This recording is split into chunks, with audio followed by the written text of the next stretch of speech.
Hey, Commander. I'm glad you're okay, Commander. The crew could use some good news after what happened to Jenkins. Jenkins was a valuable part of this crew. Part of me feels guilty over what happened. If Jenkins was still alive, I might not be here. When your number comes up, it's over. His did. Do you really believe that, Commander? After what happened to you on Akuz? Are you saying you only survived because of random chance? I survived because I refused to die. With respect, sir, I think you had somebody watching over you. Things were pretty rough down there. Are you okay? I've seen friends die before. Comes with being a Marine. But to see my whole unit wiped out, and you never get used to seeing dead civilians. But things would have been a lot worse if you hadn't shown up.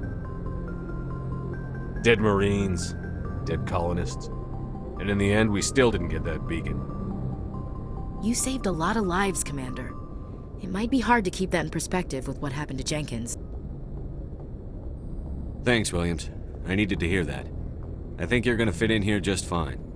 Thanks, Commander.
Roughly 1,200 years ago, the Turians were invited to join the Citadel Council to fulfill the role of galactic peacekeepers. The Turians have the largest fleet in Citadel space, and they make up the single largest portion of the Council's military forces. As their territory and influence has spread, the Turians have come to rely on the Salarians for military intelligence and the Asari for diplomacy. Despite a somewhat colonial attitude towards the rest of the galaxy, the ruling hierarchy understands they would lose more than they would gain if the other two races were ever removed. Turians come from an autocratic society that values discipline and possesses a strong sense of personal and collective honor. There is lingering animosity between Turians and humans over the First Contact War of 2157, which is known as the Relay 314 incident to the Turians. Officially, however, the two species are allies, and they enjoy civil, if cool, diplomatic relations.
glad you're okay, Commander. Losing Jenkins was hard enough on the crew.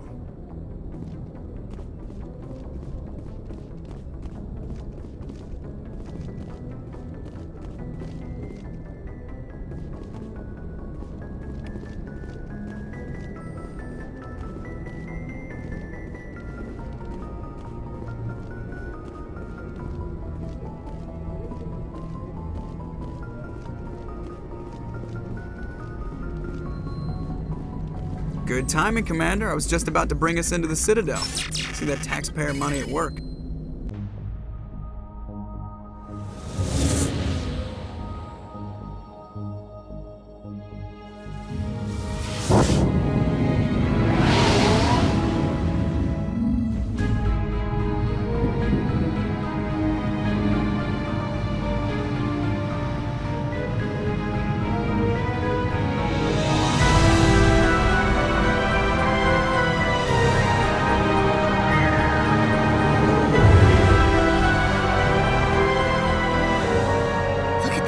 Of that ship. The Ascension, flagship of the Citadel fleet. Well, size isn't everything. Why so touchy, Joker? I'm just saying you need firepower, too. Look at that monster. Its main gun could rip through the barriers in any ship in the Alliance fleet. Good thing it's on our side, then. Citadel Control, this is SSV Normandy, requesting permission to land. Stand by for clearance, Normandy. Clearance granted. You may begin your approach. Transferring you to an Alliance operator. Roger, Alliance Tower. Normandy out. Normandy, this is Alliance Tower. Please proceed to Dock 422.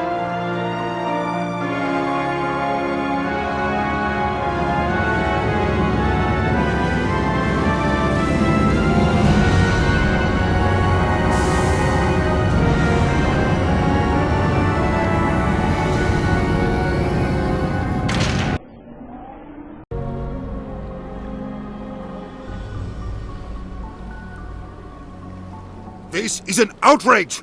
The Council would step in if the Geth attacked a Turian colony? The Turians don't found colonies on the borders of the Terminus systems, Ambassador. Humanity was well aware of the risks when you went into the Traverse. What about Saren? You can't just ignore a rogue Spectre. I demand action! You don't get to make demands of the Council, Ambassador. Citadel Security is investigating your charges against Saren. We will discuss the CSEC findings at the hearing, not before. Captain Anderson, I see you brought half your crew with you. Just the ground team from Eden Prime, in case you had any questions. I have the mission reports. I assume they're accurate? They are. Sounds like you convinced the Council to give us an audience. They were not happy about it. Saren's their top agent. They don't like him being accused of treason. Saren's a threat to every human colony out there. He needs to be stopped. The Council has to listen to us. Settle down, Commander. You've already done more than enough to jeopardize your candidacy for the Spectres. The mission on Eden Prime was a chance to prove you could get the job done. Instead, Nihilus ended up dead and the beacon was destroyed. That's Saren's fault, not his. Then we better hope the CSEC investigation turns up evidence to support our accusations. Otherwise, the Council might use this as an excuse to keep you out of the Spectres.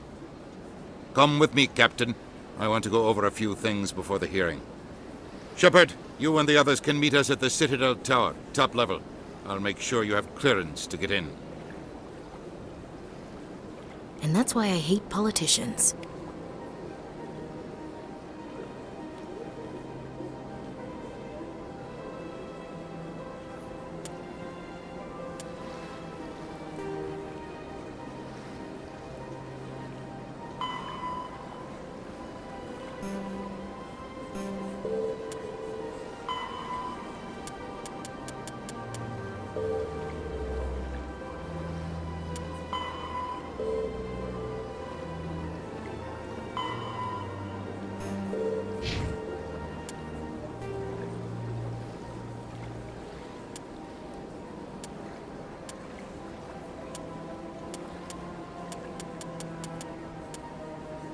"50,000 years ago, the Protheans were the only spacefaring species in the galaxy. They vanished in a swift galactic extinction. only the legacy of their empire remains. They are believed to have built the mass relays and the Citadel, which have allowed numerous species to explore and expand throughout the galaxy. Prothean ruins are found on worlds across the galaxy. While surprisingly intact for their age, functioning examples of Prothean paleotechnology are rare. Time and generations of looters have picked their dead cities and derelict stations clean.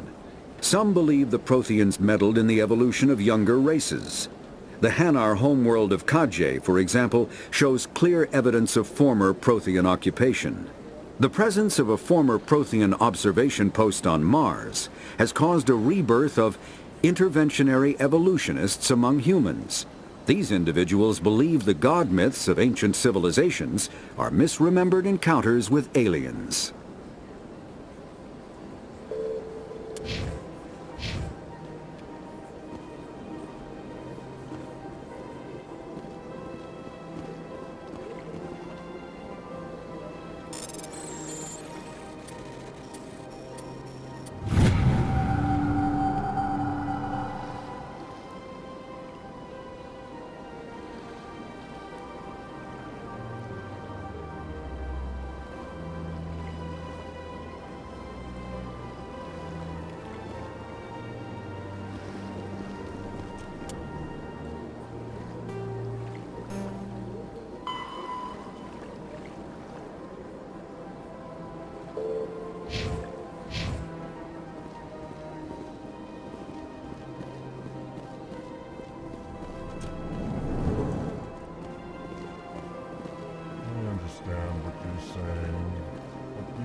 This is serious.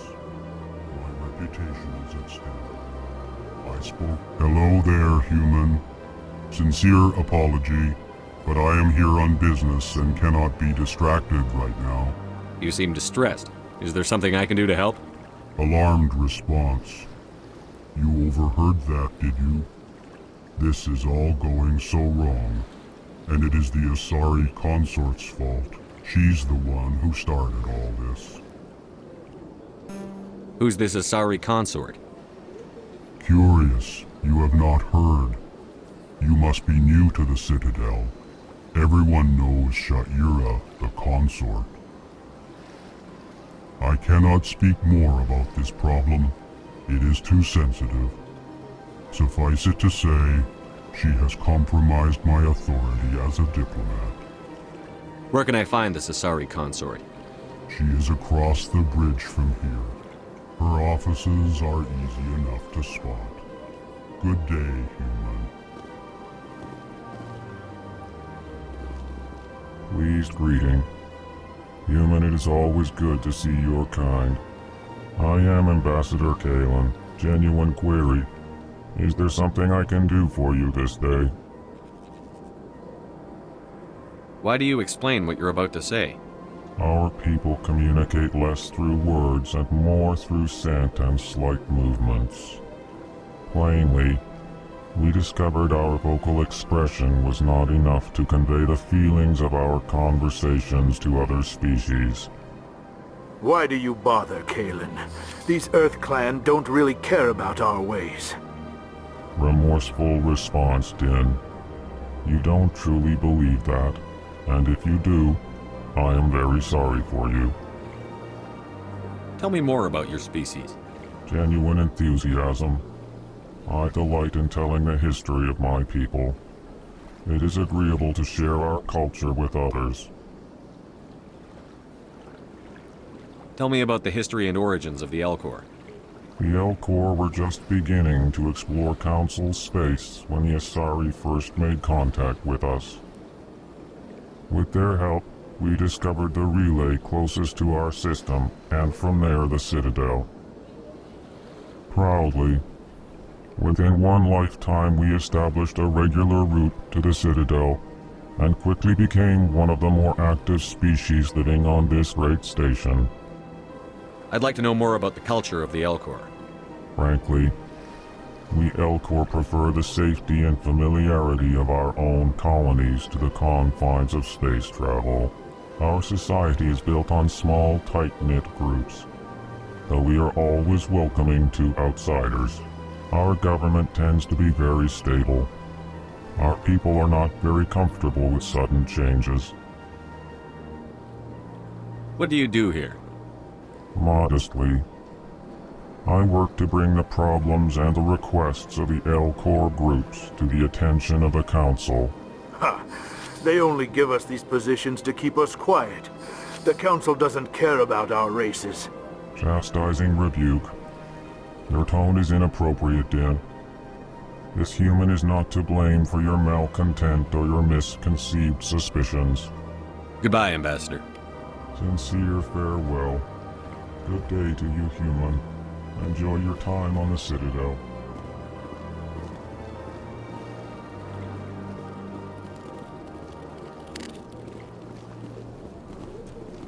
Big place.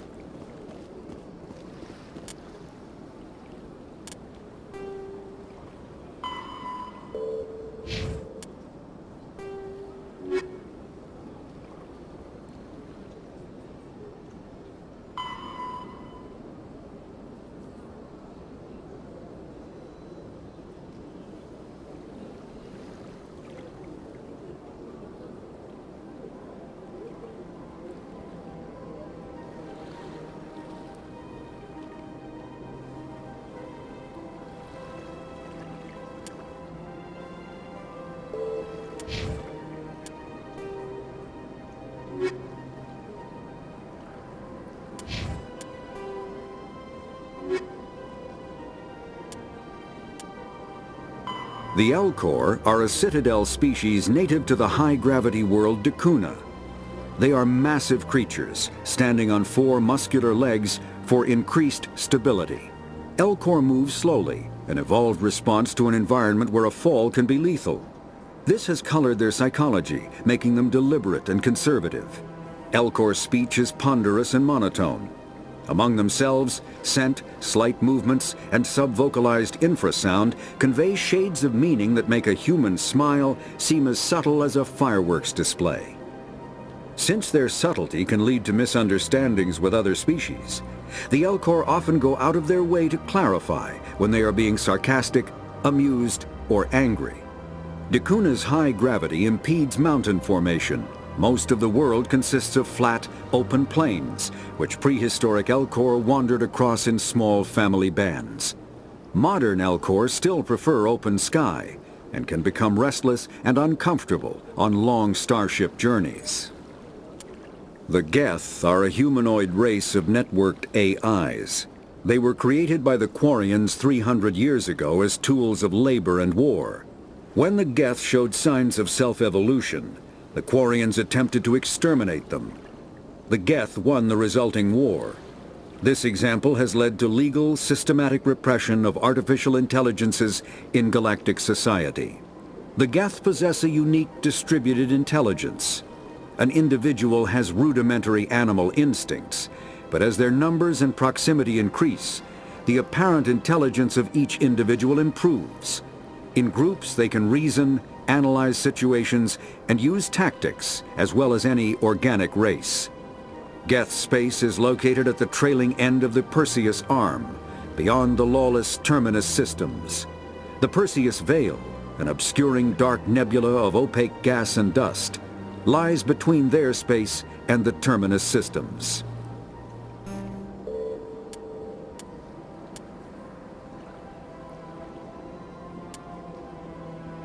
The Citadel is an ancient deep space station, presumably constructed by the Protheans.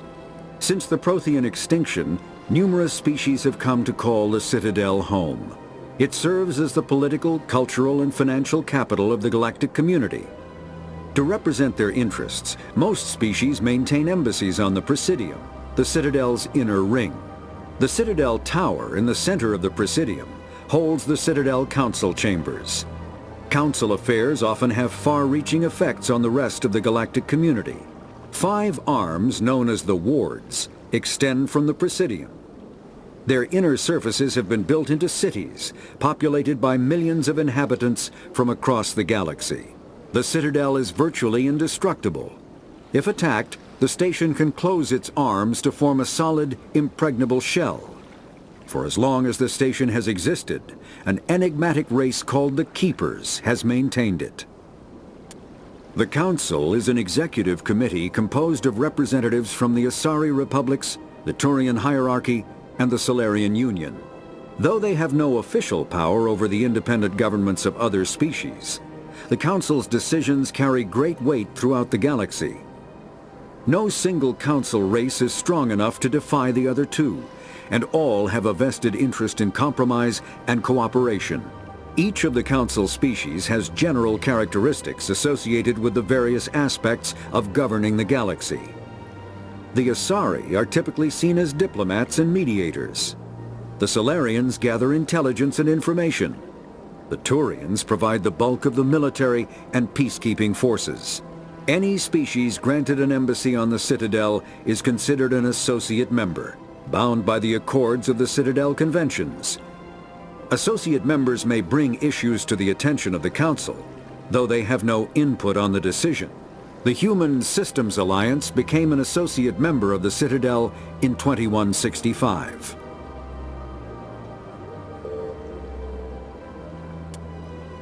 After the Geth secure a location, they round up and impale dead and living bodies on mechanical spikes. The spikes rapidly transform these victims into withered husks, extracting water and trace minerals, and replacing them with cybernetics. The cybernetics reanimate the lifeless flesh and tissue, transforming the bodies into mindless killing machines. Some Alliance soldiers refer to the husk-generating spikes as dragon's teeth, a reference to the mythological berserkers who sprang up from the earth wherever the teeth of the dragon Eris were planted. Dragon's teeth and husks bear little resemblance to other pieces of Geth technology. No one is sure why a synthetic race would bother to drain the minuscule amount of recoverable resources from organic corpses, though the value of reusing them as shock troops is obvious.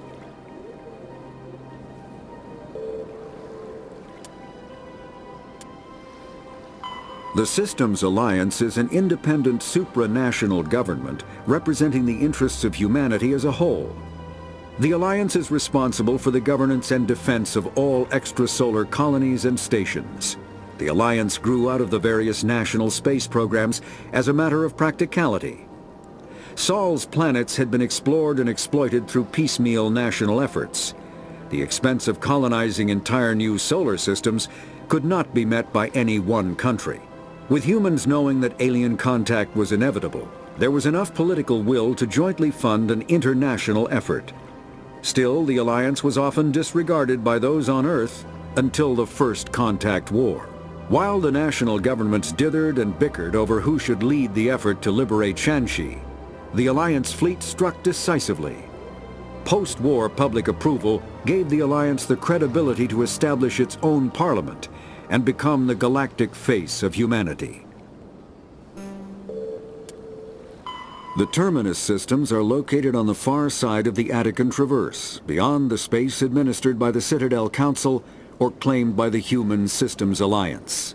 It is populated by a loose affiliation of minor species, united only in their refusal to acknowledge the political authority of the Council or adhere to the Citadel Conventions. Their independence comes at a price. The Terminus is fraught with conflict. War among the various species is common, as governments and dictators constantly rise and fall. The region is a haven for illegal activities, particularly piracy and the slave trade. At least once a year, a fleet from the Terminus invades the nearby Attican Traverse. These attacks are typically small raids against poorly defended colonies.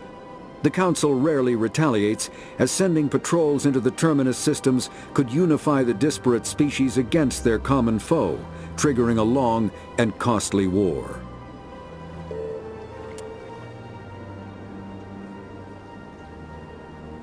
Combat hard suits use a dual-layer system to protect the wearer. The inner layer consists of fabric armor with kinetic padding. Areas that don't need to be flexible, such as the chest or shins, are reinforced with sheets of lightweight, ablative ceramic. The outer layer consists of automatically generated kinetic barriers. Objects traveling above a certain speed will trigger the barrier's reflex system and be deflected, provided there is enough energy left in the shield's power cell. Armored hardsuits are sealable to protect the wearer from extremes of temperature and atmosphere. Standard equipment includes an onboard mini-frame and a communications, navigation, and sensing suite. The mini-frame is designed to accept and display data from a weapon's smart targeting system to make it easier to locate and eliminate enemies. Kinetic barriers, more commonly called shields, provide protection against most mass accelerator weapons. Whether on a starship or a soldier's suit of armor, the basic principle remains the same. Kinetic barriers are repulsive mass effect fields, projected from tiny emitters. These shields safely deflect small objects traveling at rapid velocities.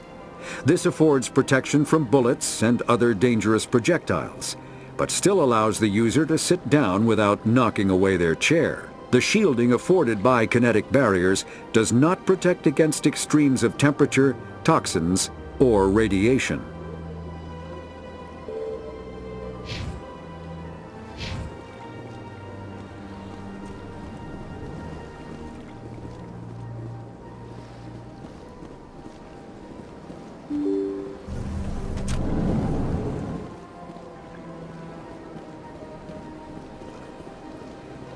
Welcome to the Presidium.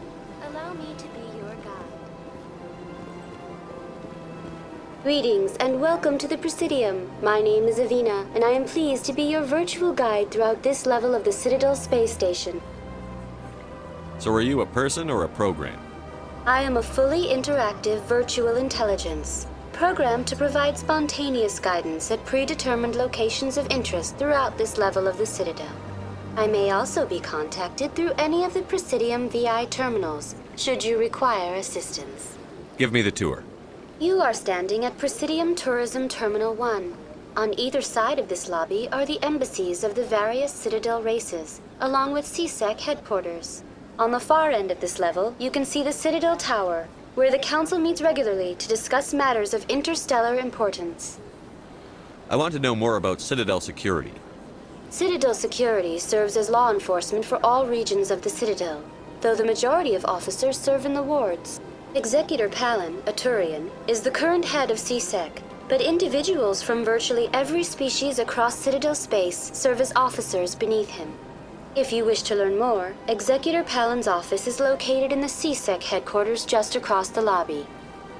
Tell me about the embassies. Each species in Citadel space important enough to be consulted on matters of galactic politics maintains an embassy on the Presidium. The Volus were the first non-council species to be granted an embassy, roughly 2,384 galactic standard years ago. As Citadel space has expanded, more embassies have been added. The most recently added embassy belongs to your own species, humanity. It was added 19 galactic standard years ago, despite some rather vocal opposition. Why were people trying to keep my species out? Some species felt humanity was given preferential treatment. It often takes a century or more before a new species is granted an embassy. The Council gave a great deal of thought to this matter. In the end, they decided humanity's impact on Citadel space was significant enough to warrant an embassy. Do you agree with their decision? I am not programmed to make that kind of qualified judgment. My code is limited to information and simple interaction simulations. How come the Volus were the first species given an embassy? In the early years following the formation of the Council, the Volus were, apart from the Asari and Salarians, the most populous and widespread species in Citadel space. They established many new colonies and trading outposts, and they petitioned the Council for a greater role in determining interstellar policy. In recognition of their work to expand interstellar trade and establish a standardized galactic economy, the Volus were granted an embassy here on the Citadel.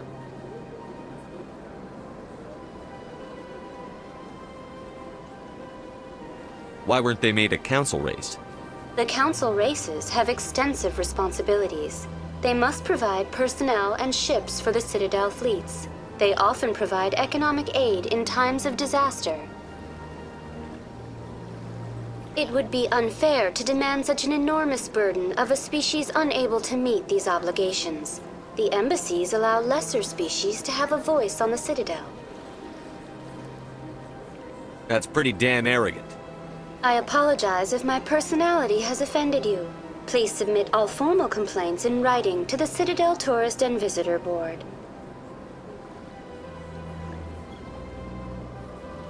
Do you know anything about specters? The term Spectre is derived from the branch of Special Tactics and Reconnaissance. Each Spectre agent is handpicked by the Council. Their primary role is preserving galactic stability and resolving volatile situations that cannot be handled through normal political channels. In this role, they are granted extraterritorial rights and jurisdictions. Spectres answer to no law or authority except the Council itself. What can you tell me about the Citadel Council? Originally, the Council consisted of representatives from the Asari and Solarians, the two dominant species in Citadel space. Roughly 1,304 galactic standard years ago, Turians were invited to join the Council in recognition of the role they played during the Krogan Rebellion. Since then, the three Council races have worked together to ensure the peaceful coexistence of the galactic community, while preserving individual autonomy for each species. It can't be as simple as that. There must be problems somewhere in the system. I am not programmed to make that kind of qualified judgment. My code is limited to information and simple interaction simulations.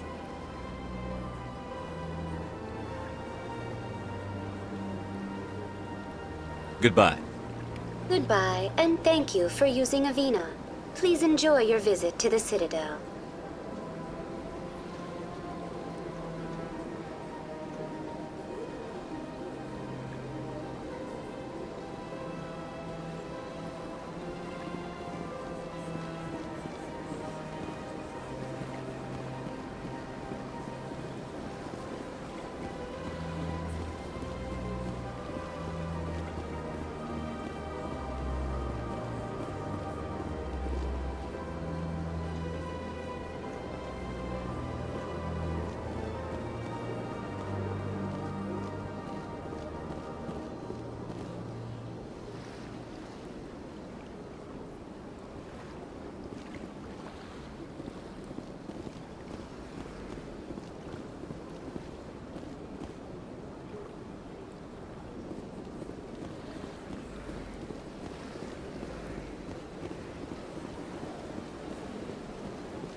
The Elcor, the Volus are a member species of the Citadel with their own embassy, but they are also a client race of the Turians. Centuries ago, they were voluntarily absorbed into the hierarchy, effectively trading their mercantile prowess for Turian military protection. Erun, their homeworld, lies far beyond the normal life zone of its star. However, the world has a high-pressure greenhouse atmosphere that traps enough heat to support an ammonia-based biochemistry. As a result, the Volus must wear pressure suits and breathers when dealing with other species, as conventional nitrogen-oxygen air mixtures are poisonous to them, and in the low-pressure atmospheres tolerable to most species, their flesh will actually split open. Volus culture is tribal, bartering lands and even people to gain status. This culture of exchange inclines them to economic pursuits. It was the Volus who authored the Unified Banking Act, and they continue to monitor and balance the Citadel economy.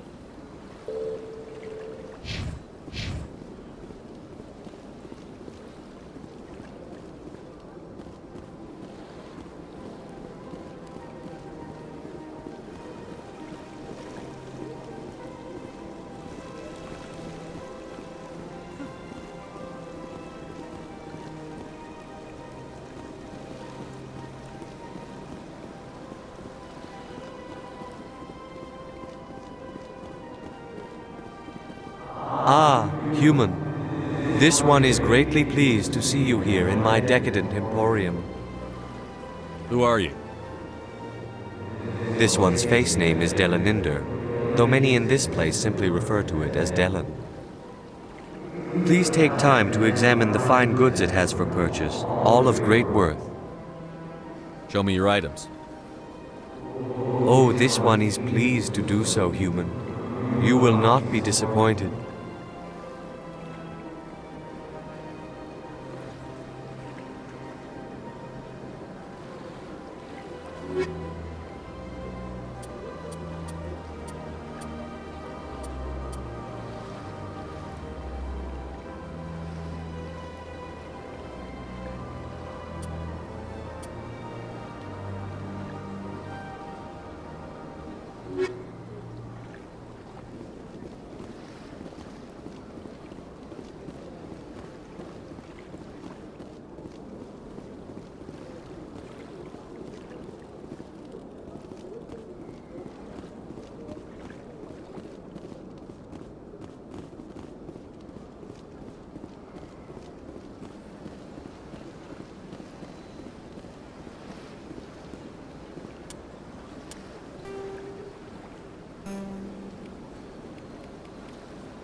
The Elcor.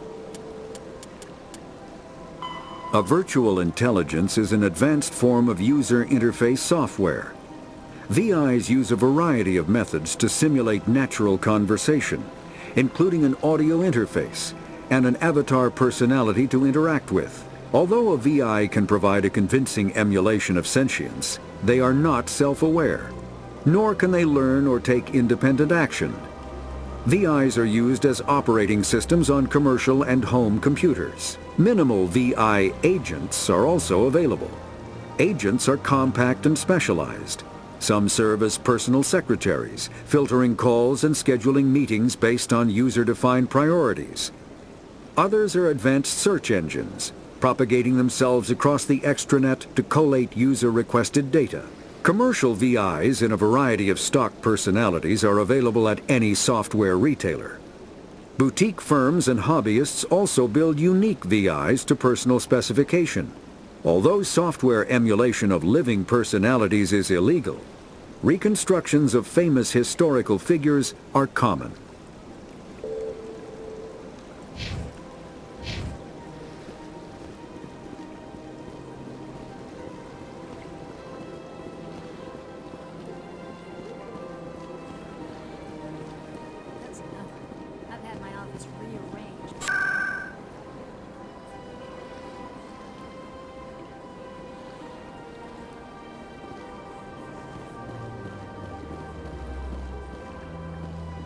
Welcome, I am Nelina. I don't recognize you as one of our expected clients today. Would you like me to see when the consort will be able to meet with you? Can't I just go in? I'm afraid not. Yeah, you must understand there are many who seek the consort services. But if you wish to leave your name, she'll make every effort to meet with you. What do you do here, Nelina? I'm one of the consort's acolytes. Many of the people here today will not see the consort, but they expect to be attended to just the same. It's our job to ensure that they leave contented. What exactly do you attend to? Well, each acolyte has her unique abilities. Some soothe with song, others with conversation. As much as possible, we seek to match the needs of our clients to the skills of our acolytes. My specialty is touch. My fingertips can find every tension point in your body and relieve it. I'd like to try out your services. excellent. I'll add you to our client list. We should be able to see you in 3 or 4 months. Nobody's worth that much of a wait. Well, that's not for me to judge.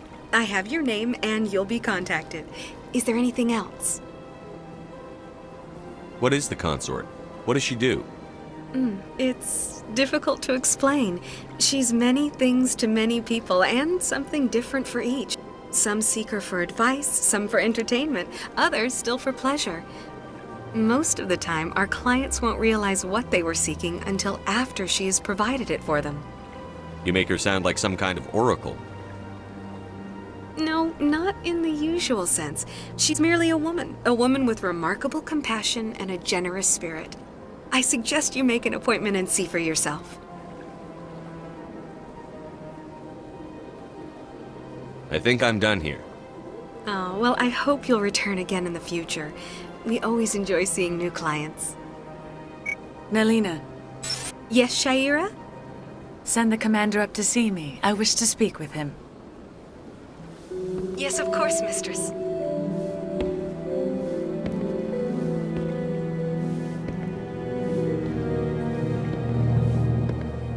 Huh. It appears the consort has taken notice of you. She'd like to meet with you now. Where do I go? Just head upstairs. She'll be waiting for you.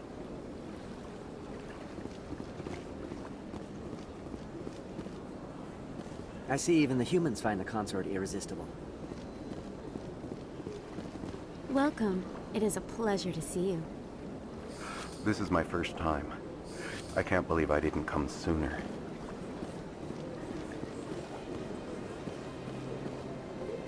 You're with the Alliance? My brother's a private back on Earth.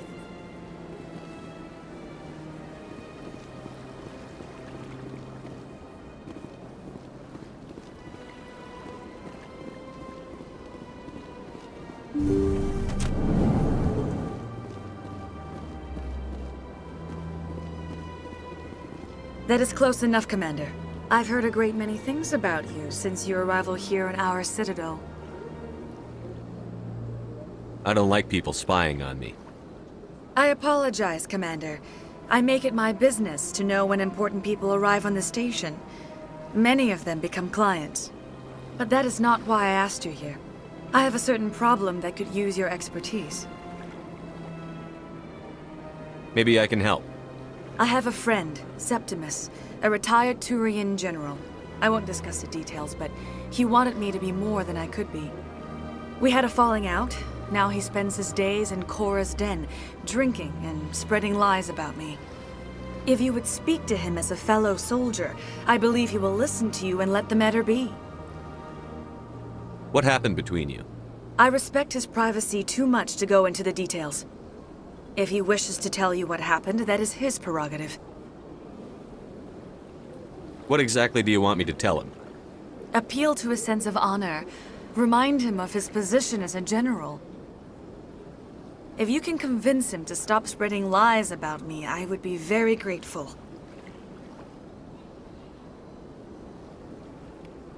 Now I must ask you to take your leave.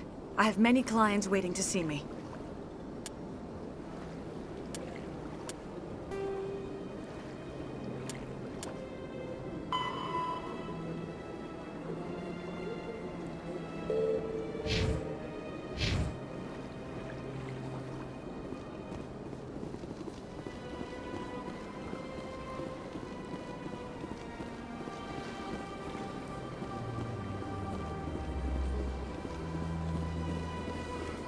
I'm a little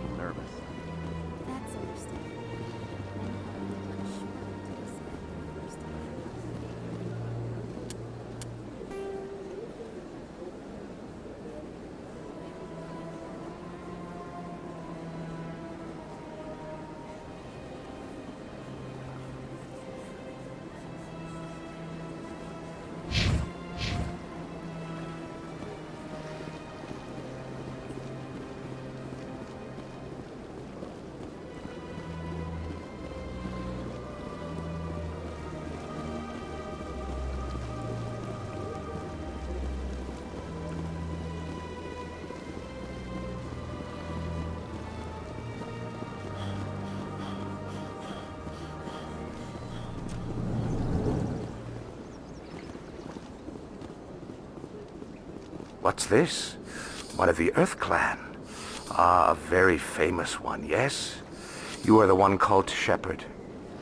The tale of how you survived the great tragedy on Akuz is truly remarkable. I am amazed each time I hear it. You've got me at a disadvantage here. Forgive me, Earth Clan. My name is Barla Vaughn. My job makes it necessary for me to keep informed. I am a financial advisor to many important clients here on the Citadel. When someone as important as yourself arrives on the station, I take notice. Tell me more about your job. Galactic finance is incredibly complex. A mix of laws and regulations from dozens of interstellar economies. I'm an expert in how all these economies interact. For a fee, I share my expertise. I also offer premium services for those clients who need someone to conduct business without drawing unwanted attention. Discreet and efficient. That's my motto. Sounds pretty shady. Everything I do falls completely within the bounds of interstellar commerce law. Even so, many of my clients would prefer their transactions remain undisclosed. For example, suppose a Hanar ambassador was petitioning the Council to reduce tariffs on Hanar goods. How would it look if he had money invested in a Hanar exporting company? Even if his true motives were to help his people, he would be accused of advancing the petition for his own personal gain. I can keep his personal finances private. Still sounds shady to me. Then we can only hope he will never be cursed with a large enough fortune to require my services. What's it like living here on the Citadel? The station is without a doubt the greatest wonder in the galaxy. It is a technological marvel, but its true splendor goes much deeper than the hull and engines. From the Presidium to the wards, the entire station is a testament to the success of the Council. All the species of Citadel spaced together in a single strong community.